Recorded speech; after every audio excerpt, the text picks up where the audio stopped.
Hello, आप आ चुके हैं क्रिम्सन बे पर। आज मैं आपको किंग द इटर्नल मोनार्क के रीकैप रिव्यू रेटिंग 3 एपिसोड्स पर एक साथ दूंगी। शुरुआत करते हैं एपिसोड 2 से। ली गॉन जंग टे उल को गले लगा लेता है, मगर जंग टे उल ली गॉन को पीछे धक्का देकर पूछती है क्या वो पागल तो नहीं हो गया, जिसके जवाब में ली गॉन उसे अपने बारे में सब कुछ बता देता है, जिसे सुनकर जंग टे उल उसे एक पुलिस डिटेक्टिव होने के नाते गिरफ्तार कर लेती है। वो उसकी किसी बात पर विश्वास नहीं करती। पैरेलल वर्ल्ड जैसी दुनिया उसके लिए पागलपंती की बातों के अलावा और कुछ नहीं थी। जेल में ली गॉन को अपने पर्सनल गार्ड और दोस्त का हमशक्ल दिखता है, जिसे वो पहले जो यंग ही समझता है, मगर बाद में उसे पता ही चल जाता है कि ये उसका दोस्त नहीं बल्कि कोई और है, जिसका नाम जो उन सब है। जंग टे उल इस बीच ली गॉन की आइडेंटिटी ढूंढने की बहुत कोशिश करती है, पर उसका कोई सुराग नहीं मिलता। ली गॉन के फिंगरप्रिंट्स भी किसी से मैच नहीं करते। आखिर में ली गॉन को उसे छोड़ना ही पड़ता था। उस समय ली गॉन उसे बताता है कि वो एक होटल में रहने वाला है। इसे सुनकर जंग टे उल उसे कहती है उसके पास इतने पैसे भी हैं, वो एक 5 स्टार होटल है। ली गॉन मुस्कुराता है और अपने कोट का बटन निकालता है। वो बटन बेशकीमती हीरे का टुकड़ा था। जंग टे उल इस बात पर भी विश्वास नहीं करती, अगर एक जौहरी ने ये बात वाकई कंफर्म नहीं की होती। लेकिन ली गॉन क्योंकि अपने घोड़े को अपने साथ नहीं रख सकता, वो उसे टे उल के पास छोड़ देता है। टे उल इस बात को बिल्कुल पसंद नहीं करती और ली गॉन से होटल में मिलने चली जाती है। इस बीच ली रिम दिखाया जाता है। वो एक रोती हुई औरत से पूछता है कि क्या वो उन बच्चों से बदला लेना चाहती है जिन्होंने उसके अपाहिज बेटे का मजाक उड़ाया, और वो भी उसके बर्थडे पर। और हमें बाद में पता लगता है कि उन सभी बच्चों का एक एक्सीडेंट हो चुका है। ली गॉन टे उल को मिस करते हुए उसके घर के बाहर उससे मिलने चला जाता है। यहाँ पहले तो उसकी मुलाकात मैंग नारी से होती है, जो इस वर्ल्ड में टे उल की बिल्डिंग ओनर है और अपना कॉफी शॉप भी चलाती है। मगर वहीं वो ली गॉन के वर्ल्ड में वो मैंग से आ है, जो रॉयल फैमिली की एक छोटी सी एम्प्लॉय है।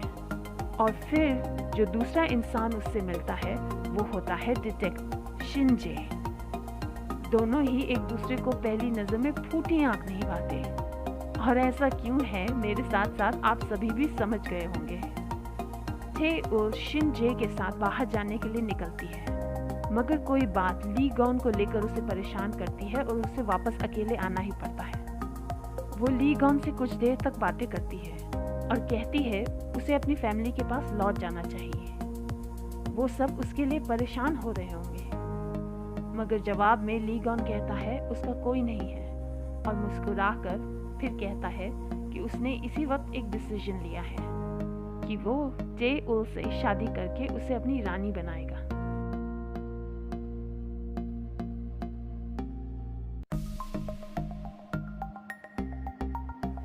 यहाँ एपिसोड 2 खत्म होता है और शुरुआत होती है एपिसोड 3 की। इसमें टे उल नेचुरली इस अपसर्ड से मैरिज प्रपोजल को ठुकरा देती है, मगर अपनी बातों की सच्चाई को प्रूव करने के लिए ली गॉन टे उल को बैम्बू फॉरेस्ट में लाता है। और चूंकि उसके पास अभी वो आदि बांसुरी नहीं थी, उस अदर वर्ल्ड का मैजिकल गेट उन्हें नहीं दिखता। इस दौरान इंपीरियल कोरिया में राजा के ना होने की वजह से तरह तरह की अफवाहें तेजी से उड़ रही थी। Head court lady no guard जो यंग से उस मिस्टीरियस आईडी कार्ड के बारे में पूछती है, और जो यंग कुछ भी बता नहीं पाता।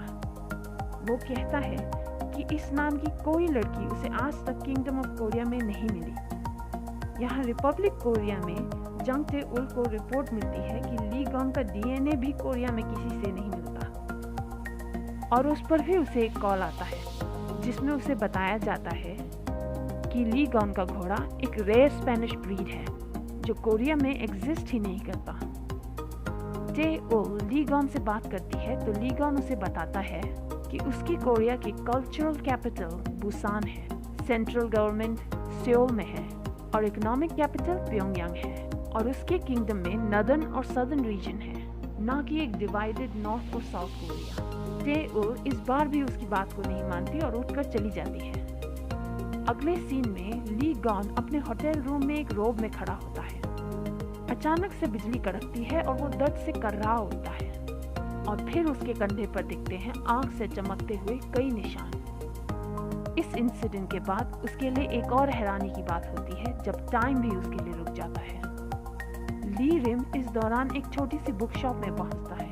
यहाँ उसे एक किताब के बीच में एक सीक्रेट मैसेज मिलता है जिसमें लिखा होता है, राजा ली गॉन महल में नहीं है। यहाँ से ली गॉन का सीन आता है जहाँ वो शिनजे और टेउल की दोस्ती से जलन महसूस करता है और फिर वो टेउल को बताता है कि वो अपने वर्ल्ड में वापस जा रहा है।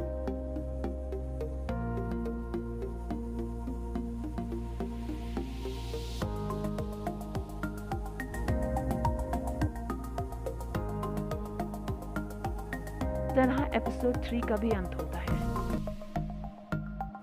एपिसोड 4 में दिखाया जाता है कि ली गॉन जब अपने वर्ल्ड में वापस गया तो ली रिंग के लिए वक्त एक बार फिर ठहर गया। जैसे पहले एपिसोड में उसके लिए एक बॉल गिरते गिरते ठहर गया। अगले सीन में दिखाया जाता है कि गार्ड जो यंग और उसके हमशक्ल जो उन सब दोनों ही एक दूसरे का दर्द महसूस कर सकते हैं। फिर प्राइम मिनिस्टर गो से रंग महल में जबरदस्ती घुसकर पता लगाना चाहती है कि राजा महल में है या नहीं, मगर ली गॉन को वहां पाकर अपनी खुशी जाहिर करती है, जिसे ली गॉन एक ठंडे चेहरे के साथ ठुकरा देता है।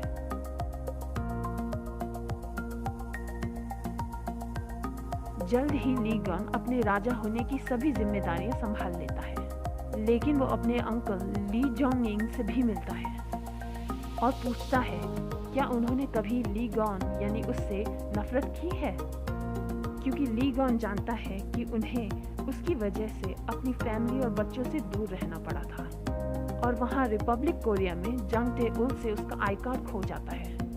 वो नया आई कार्ड बनाने जाती है मगर डरती है कहीं उसकी डेट नवंबर 11, 2019 ना हो, क्योंकि अगर ये बात सच निकलती है तो ली गॉन की हर बात सच हो सकती है और वहाँ ली गॉन इंपीरियल कोरिया में मौका देखकर टेउल से मिलने रिपब्लिक कोरिया में चला आता है।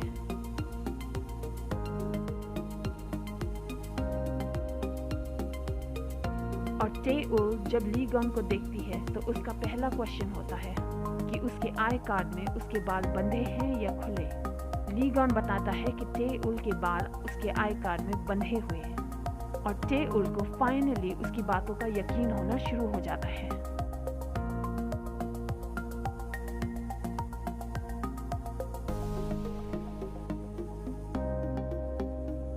ली गॉन फिर टेउल को अपने साथ अपने घोड़े पर बिठा के किंगडम ऑफ कोरिया ले जाता है।